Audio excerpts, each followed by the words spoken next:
Such an incredible example of democracy for the world to see. It was very exciting, I must say, and congratulations. This morning, President Moon and Vice President Pence laid a wreath at the Korean War Veterans Memorial to commemorate the 67th anniversary of the Korean War. It was a beautiful ceremony. We will never forget that Americans and Koreans bravely fought and died together for a free Korea. To the Korean and American veterans of that war, great people, we are eternally grateful for your service and for your sacrifice. More than 6 decades after our partnership was forged in the fires of war, the alliance between the United States and South Korea is a cornerstone of peace and security in a very, very dangerous part of the world. The link between our countries, cemented in battle, is now also tied together by culture, commerce, and common values. Together we are facing the threat of the reckless and brutal regime in North Korea. The nuclear and ballistic missile programs of that regime require a determined response. The North Korean dictatorship has no regard for the safety and security of its people or its neighbors, and has no respect for human life, and that's been proven over and over again. Millions of North Korea's own citizens have suffered and starved to death, and the entire world just witnessed what the regime did to our wonderful Otto Warmbier. I thank President Moon for expressing his condolences on the travesty of Otto's death. Our thoughts and our prayers remain with his wonderful family. The era of strategic patience with the North Korean regime has failed. Many years, and it's failed. And frankly, that patience is over. We are working closely with South Korea and Japan, as well as partners around the world, on a range of diplomatic, security, and economic measures to protect our allies and our own citizens from this menace known as North Korea. The United States calls on other regional powers and all responsible nations to join us in implementing sanctions and demanding that the North Korean regime choose a better path and do it quickly, and a different future for its long-suffering people. Our goal is peace, stability, and prosperity for the region. But the United States will defend itself, always will defend itself, always. And we will always defend our allies. As part of that commitment, we are working together to ensure fair burden sharing in support of the United States military presence in South Korea. Burden sharing is a very important factor, a factor that's becoming more and more prevalent, certainly in this administration. We're also working to create a fair and reciprocal economic relationship. From when the U.S.-Korea trade deal was signed in 2011 to 2016, you know who signed it, you know who wanted it. Our trade deficit with South Korea has increased by more than $11 billion. Not exactly a great deal. I was gratified to learn about the new investments South Korean companies are making in the United States. This month, Schneider is sending its first shipment of American liquefied natural gas to South Korea in a deal worth more than $25 billion. It's great. We will do more to remove barriers to reciprocal trade and market access. We talked last night and today about some tough trade issues like autos and steel. And I'm encouraged by President Moon's assurances that he will work to create a level playing field so that American workers and businesses, and especially automakers, can have a fair shake at dealing with South Korea. South Korean companies sell cars in America. American companies should have that same exact privilege on a reciprocal basis, and I'm sure we'll be able to work that out. In addition, I have called on South Korea to stop enabling the export of dumped steel. These would be important steps forward in our trading relationship, very important steps. They have to be made. Not fair to the American worker if they're not, and they will be.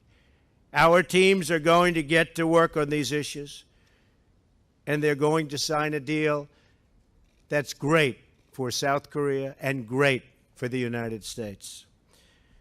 Mr. President, I'm thrilled that you are here today and deeply honored that you choose to go to the United States as your first foreign trip as president.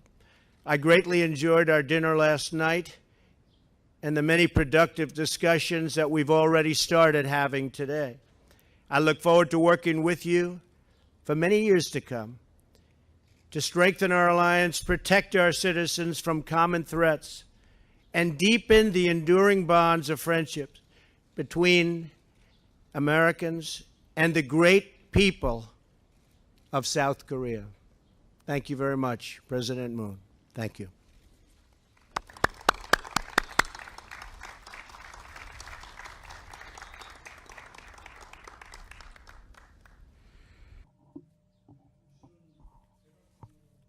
Let me begin by expressing my deep appreciation to President Trump for inviting me to the White House and extending me such a special welcome. When I was elected president last month, President Trump was the first foreign leader to give me a congratulatory call. After going through such a tumultuous journey, the Korean people finally achieved victory. The words of President Trump conveyed the warmth of the American people's hearts for what we have accomplished in Korea, for tribulations and adversity we have surmounted, for freedom, democracy, peace, and prosperity, towards which we have walked together, for all the great alliance has achieved. You gave your consolation and support. Once again, let me take this opportunity to thank you, Mr. President, and the American people. In my first phone conversation with President Trump last May, he came across as a man of determination and pragmatism, leaving me a powerful impression. And yesterday and today, I had a candid and lengthy conversation with President Trump, and I was able to prove myself right. From developing the ROK-US alliance, resolving the DPRK's nuclear issue, to building lasting peace on the Korean Peninsula, I affirmed President Trump's unswerving commitment, and we were able to build a broad consensus. During my visit this time, President Trump and I were able to forge friendship as well as deep mutual trust. As we endeavor to tackle numerous challenges ahead of us, this will give us a solid foundation to rely on. First, President Trump and I agreed that only strong security can bring about genuine peace. Through ROK-US combined defense posture, including extended deterrence, we concurred to strengthen our overwhelming deterrence. The threat and provocations by the North will be met with a stern response. The gravest challenge confronting our two nations is the nuclear and missile threat posed by North Korea. President Trump and I decided to place a top priority on addressing this issue and coordinate closely on relevant policies. To this end, our two leaders will employ both sanctions and dialogue in a phased and comprehensive approach, and based on this, we both pledged to seek a fundamental resolution of the North Korean nuclear problem. The North Korean nuclear issue must be resolved without fail. North Korea should by no means underestimate the firm commitment of Korea and the U.S. in this regard. I also urge Pyongyang to promptly return to the negotiating table for denuclearization of the Korean Peninsula. National security leaves no room for either compromise or concession. On this occasion, the U.S. and President Trump's firm resolve for the alliance is noted with great appreciation.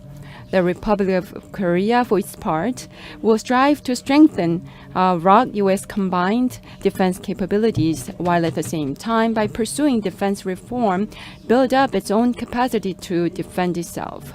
As we undertake these endeavors, bilateral cooperation in defense technologies, I hope, will gather further traction. Second, economic partnership between our countries forms an essential pillar for future-oriented development of the alliance. We both agreed on this view. Economic growth and job creation will be promoted to ensure our peoples enjoy greater mutual benefits through the collective efforts we committed to make.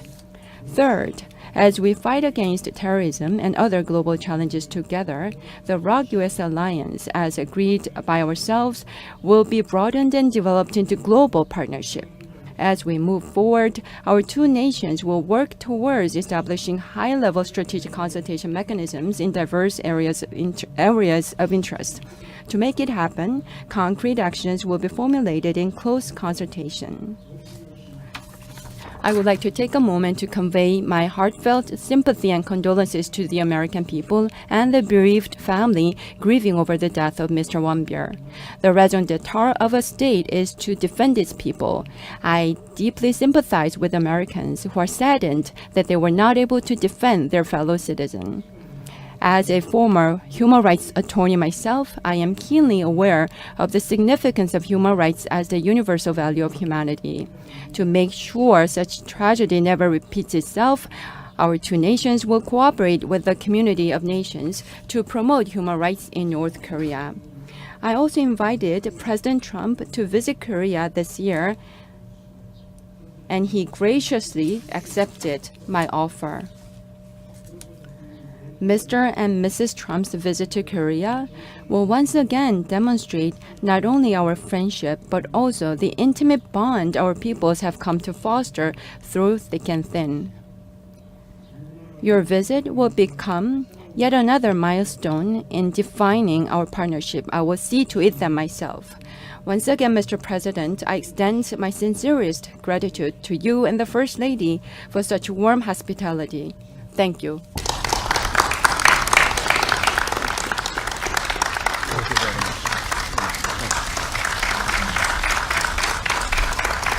Thank you, everybody. Thank you very much.